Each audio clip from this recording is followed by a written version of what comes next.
Hello students, आज हम पढ़ रहे हैं क्लास 12 फिजिक्स का यूनिट 1 इलेक्ट्रोस्टैटिक स्थिर वैद्युत और इसका जो फर्स्ट चैप्टर है वो है कूलाम का नियम तथा वैद्युत क्षेत्र, Coulomb's law and electric field. और सबसे पहली हेडिंग हम इसमें पढ़ेंगे आवेश यानी कि चार्ज। तो देखो स्टूडेंट्स, आप लोगों ने ये चार्ज जो वर्ड है ये अब हमारे डेली लाइफ में बहुत ज्यादा यूज होता है। सुबह उठ के आप कहते हैं मोबाइल चार्ज कर लें अपना, डेली लाइफ के अंदर है ये। लेकिन इस चार्जिंग का मीनिंग क्या है, अब हमें ये समझना है। जैसे कि बचपन में आप लोगों ने कभी देखा होगा, एक्सपेरिमेंट करा होगा कि यदि हम किसी बैलून में एयर भर के और उसको सिर से रगड़ के, सूखे सिर से रगड़ कर दीवार पे लगा दें तो बैलून जो है वो दीवार से चिपक जाता है। अर्थात बैलून में जो है दूसरी वस्तुओं को आकर्षित करने का गुण उत्पन्न हो जाता है, अर्थात जो प्रॉपर्टी है अट्रैक्ट करने की वो डेवलप हो जाती है। इसी प्रकार अगर पेन को हम सूखे बालों से रब करके और कागज के टुकड़ों के पास लेकर जाएं तो कागज के टुकड़े जो है वो छोटे छोटे जो पीसीज जो है वो इस पेन से क्या होंगे हमारे, वो अट्रैक्ट हो जाएंगे, चिपक जाते हैं। मीनिंग क्या निकला इसका कि यदि हम वस्तुओं को आपस में रब करते हैं, अर्थात जब किन्हीं दो वस्तुओं को आपस में रब किया जाता है, रगड़ा जाता है, तो उनमें दूसरी वस्तुओं को अट्रैक्ट करने का गुण उत्पन्न हो जाता है, अर्थात आकर्षित करने का गुण उत्पन्न हो जाता है। यह क्रिया आवेशन कहलाती है, चार्जिंग कहलाती है। और जो ऑब्जेक्ट्स हैं, हमारी वस्तुएं हैं, वो चार्ज अर्थात आवेशित कहलाती हैं। तो ये हमारा चार्जिंग का जो बेसिक है वो ये है। लेकिन ये होता क्यों है, अब हम इसके बारे में थोड़ी विवेचना करेंगे कि देखिए, कोई भी ऑब्जेक्ट है, कोई भी वस्तु है, आप जानते हैं कि कोई भी पदार्थ जो है वो परमाणुओं से मिलकर बना है, एटम। और एटम को हम क्या कहते हैं, परमाणु। प्रत्येक परमाणु में एक न्यूक्लियस होता है, नाभिक होता है। नाभिक में कौन रहते हैं, न्यूट्रॉन और प्रोटॉन। और इसके चारों ओर जो है वो इलेक्ट्रॉन्स हमारे जो है घूमते रहते हैं। ये कहाँ है हमारे इलेक्ट्रॉन। तो एक्चुअली प्रकृति ने, नेचर ने जो हमें चार्ज दे रखे हैं प्रोटॉन और इलेक्ट्रॉन के रूप में। पी प्रोटॉन जो है पॉजिटिव है, पॉजिटिव का मतलब कैसा है, धनावेशित है। और इलेक्ट्रॉन कैसा है हमारा, नेगेटिव है। एक्चुअली में जो चार्ज है हमें लाने कहीं से नहीं है, ये तो प्रकृति ने हमें दे रखे हैं प्रोटॉन और इलेक्ट्रॉन के रूप में। लेकिन होता क्या है कि जो ऑब्जेक्ट्स हैं हमारी, वे इलेक्ट्रिकली न्यूट्रल होती हैं, विद्युत उदासीन होती हैं रब करने से पहले तक, रगड़ने से पहले तक। लेकिन जब हम वस्तुओं को आपस में रब करते हैं, रगड़ते हैं, तो होता क्या है कि जो इलेक्ट्रॉन्स हैं वो एक वस्तु से दूसरी वस्तु पर चले जाते हैं। इलेक्ट्रॉन्स जो हैं वो एक ऑब्जेक्ट से दूसरी ऑब्जेक्ट पर ट्रांसफर हो जाते हैं। यानी कि एक वस्तु पर इलेक्ट्रॉन्स की क्या हो जाएगी, कमी हो जाएगी, और दूसरी पर क्या होगी, इलेक्ट्रॉन जो है वो अधिक हो जाएगी। अब जिस वस्तु पर इलेक्ट्रॉन अधिक हो जाते हैं, अब इलेक्ट्रॉन कैसा है, नेगेटिव, तो उस पर जो है नेगेटिव चार्ज हमारा बढ़ जाएगा और पॉजिटिव चार्ज क्या हो जाएगा, कम हो जाएगा। यानी कि वो जो वस्तु है जिस पर इलेक्ट्रॉनों की अधिकता हुई है, एक्सिस ऑफ इलेक्ट्रॉन्स हैं, वो कैसी हो जाएगी, हमारी नेगेटिव हो जाएगी। और जिस पर इलेक्ट्रॉन की कमी हुई है, अब कमी होने पर क्या होगा, प्रोटॉन्स अधिक हो जाएंगे, यानी वो जो है कैसी हो जाएगी, हमारी पॉजिटिव हो जाएगी। तो चार्ज कितने प्रकार के हुए हमारे, दो प्रकार के, एक पॉजिटिव यानी कि धनावेश, दूसरा नेगेटिव यानी कि ऋण आवेश। तो चार्ज जो है हमारे कितने प्रकार के होते हैं, दो प्रकार के, पॉजिटिव और नेगेटिव। आवेश को हम स्मॉल क्यू या कैपिटल क्यू से डिनोट करते हैं, प्रदर्शित करते हैं। और जो एसआई यूनिट में इसका मात्रक है, एसआई यूनिट में मात्रक या एसआई यूनिट जो है इसकी, वो है कूलम। कूलम। अब थोड़ा सा आवेश के बारे में और हम ज्ञान ले लेते हैं। जैसे कि अगर दो आवेश है पॉजिटिव और पॉजिटिव, अगर हम इन दोनों को पास लाएं या नेगेटिव और नेगेटिव, तो ये एक दूसरे को रिपेल करते हैं, प्रतिकर्षित करते हैं। पॉजिटिव से पॉजिटिव रिपेल करेगा, नेगेटिव से नेगेटिव क्या करेगा, रिपेल करेगा। अर्थात इनके बीच जो है वो प्रतिकर्षण का बल लगेगा। क्या बल लगेगा? प्रतिकर्षण का। लेकिन यदि हम नेगेटिव और पॉजिटिव को पास लेकर आए, नेगेटिव और पॉजिटिव, ये कैसे हो गए? विपरीत आवेश हो गए। तो ये एक दूसरे को अट्रैक्ट करते हैं, अर्थात आकर्षण का बल लगता है। कैसा लगता है? आकर्षण का बल।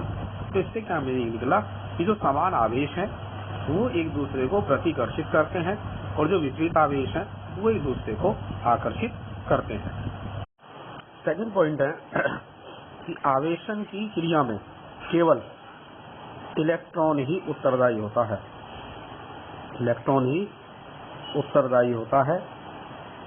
मीन्स आवेशन जो है केवल इलेक्ट्रॉन के द्वारा ही होता है, प्रोटॉन और न्यूट्रॉन के द्वारा नहीं होता। इसका कारण यह है कि जो न्यूट्रॉन प्रोटॉन है वो न्यूक्लियस में बंधे रहते हैं, न्यूक्लियस से बंधे रहते हैं। केवल इलेक्ट्रॉन ही चूंकि आउटर मोस्ट ऑर्बिट में घूमते रहते हैं, इसलिए इलेक्ट्रॉन ही दूसरी वस्तु पर ट्रांसफर होते हैं रबिंग की क्रिया में। न्यूट्रॉन प्रोटॉन कभी भी अपना स्थान नहीं छोड़ते। इसलिए हम कहते हैं कि आवेशन की क्रिया में केवल इलेक्ट्रॉन ही उत्तरदायी होता है। नंबर 3, यदि कोई वस्तु ऋण आवेशित होती है, नेगेटिव चार्ज होती है, तो उसका जो मास है, द्रव्यमान है, वो बढ़ जाता है, इंक्रीज हो जाता है। और अगर पॉजिटिव चार्ज होती है तो जो उसका मास है वो डिक्रीज हो जाता है, क्योंकि नेगेटिव चार्ज होने पर उस पर जो है इलेक्ट्रॉन ज्यादा हो जाएंगे, और जब इलेक्ट्रॉन की अधिकता हो जाएगी तो उसका जो मास है वो क्या होगा, उसका इंक्रीज हो जाएगा, बढ़ जाएगा। और पॉजिटिव चार्ज होने के पर क्या होगा कि इलेक्ट्रॉन की कमी हो जाएगी, जिसके कारण उसका मास क्या होगा, डिक्रीज हो जाता है। नंबर 4, कि जो किसी भी वस्तु पर जो चार्ज होता है वो इलेक्ट्रॉनों के पूर्ण गुणज के रूप में होता है, यानी कि इंटीग्रल मल्टीपल ऑफ इलेक्ट्रॉन्स, जैसे E, 2E, 3E, 4E, Ne। यानी कि यदि किसी भी ऑब्जेक्ट पर जो चार्ज है Q है वो किसके बराबर होता है, Ne के बराबर होता है। जिसे कहते हैं क्वांटाइजेशन ऑफ चार्ज, आवेश का क्वांटीकरण भी कहते हैं इसे, आवेश का क्वांटीकरण Q = Ne। ये फॉर्मूला बहुत ही ज्यादा इंपॉर्टेंट है और पूरी फिजिक्स में काम आता है। यहाँ पर N क्या है हमारा, number of electrons, number of electrons, और E है हमारा charge of electron, charge of electron, और ये होता है 1.6 × 10⁻⁻19 coulomb. And Q is the charge of object, वस्तु पर जो आवेश होगा। Now we will study Coulomb's law. Coulomb का नियम, कूलम्स लॉ।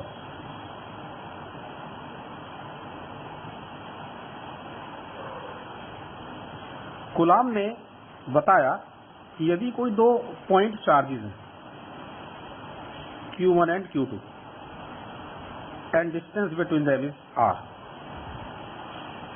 तब इनके बीच जो फोर्स लगेगा, फोर्स है, अब वो एट्रैक्शन का भी हो सकता है और रिपल्सन का भी हो सकता है, दोनों हो सकते हैं। तो द फोर्स ऑफ एट्रैक्शन और repulsion is directly proportional to the magnitude, the multiplication of magnitude of charges. और जो फोर्स है वो इन दोनों आवेशों के बीच की दूरी के वर्ग के व्युत्क्रमानुपाती होता है। The force is inversely proportional to the square of the distance between the charges. दोबारा बता दे रहा हूं मैं, किन्हीं भी दो बिंदु आवेशों के बीच लगने वाला आकर्षण या प्रतिकर्षण का बल दोनों आवेशों के परिमाणों के गुणनफल के समानुपाती तथा उनके बीच की दूरी के वर्ग के व्युत्क्रमानुपाती होता है। द फोर्स ऑफ अट्रैक्शन और repulsion of any 2 point charges is directly proportional to the multiplication of magnitude of the charges and inversely proportional to the square of the distance between the charges। अब यदि हम इन दोनों को नियमों को मिला दें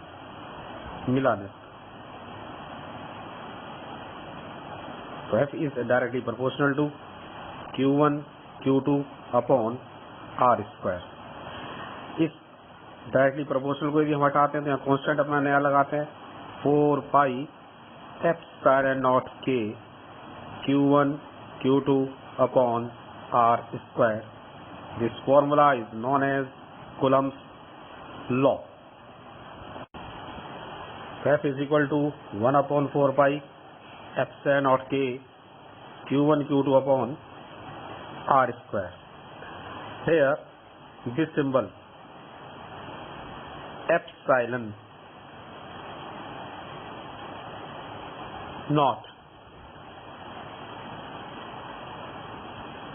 इस वाले सिंबल को एप्सिलॉन नॉट बोलते हैं और इसे हम कहते हैं निर्वात की वैद्युतशीलता।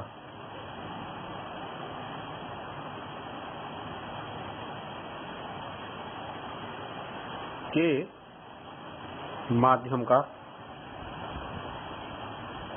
परावैद्युतांक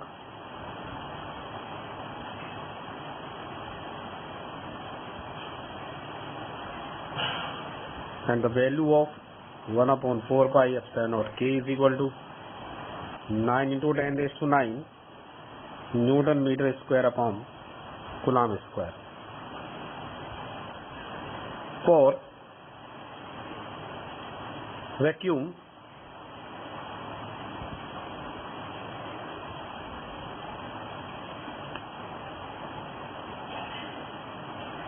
K is equal to 1 or for air K is equal to 1।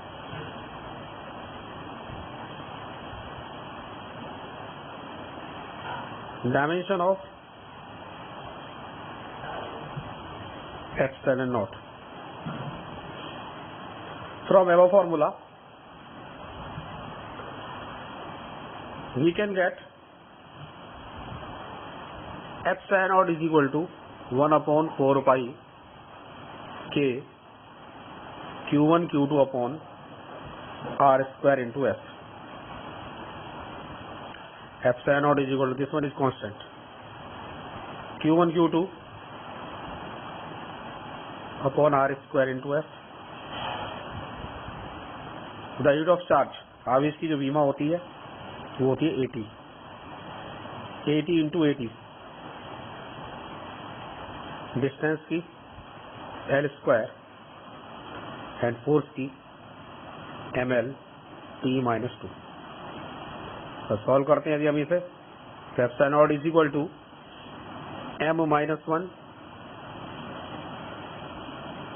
L minus 3 T4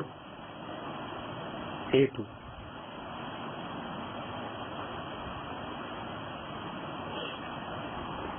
and unit SI unit of epsilon naught is equal to Coulomb square upon Newton meter square।